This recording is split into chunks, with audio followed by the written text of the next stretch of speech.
কক্সবাজার আন্তর্জাতিক বিমানবন্দর পরিদর্শন করেছেন প্রধান উপদেষ্টা প্রফেসর মোহাম্মদ ইউনূস।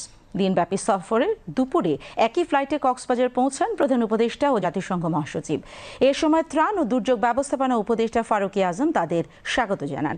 কক্সবাজারে পৌঁছে নির্মাণাধীন আন্তর্জাতিক বিমানবন্দরের কাজের অগ্রগতি পরিদর্শন করেন প্রফেসর মোহাম্মদ ইউনূস। তিনি বিমানবন্দর ঘুরে দেখেন। এ সময় তাকে বিমানবন্দরের কাজের অগ্রগতি সম্পর্কে অবহিত করেন সিভিল এভিয়েশনের তত্ত্বাবধায়ক প্রকৌশলী আমিনুল হাসিব।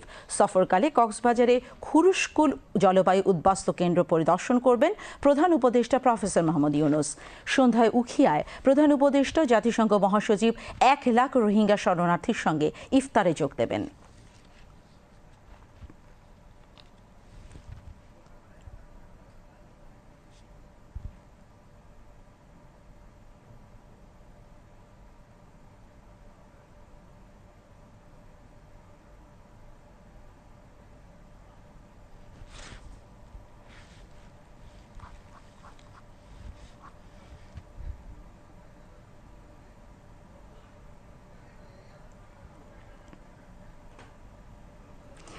এর আগে প্রধান উপদেষ্টা প্রফেসর মোহাম্মদ ইউনূসের সঙ্গে বৈঠক করেন জাতিসংঘ মহাসচিব অ্যান্টনিও গুতেরেস।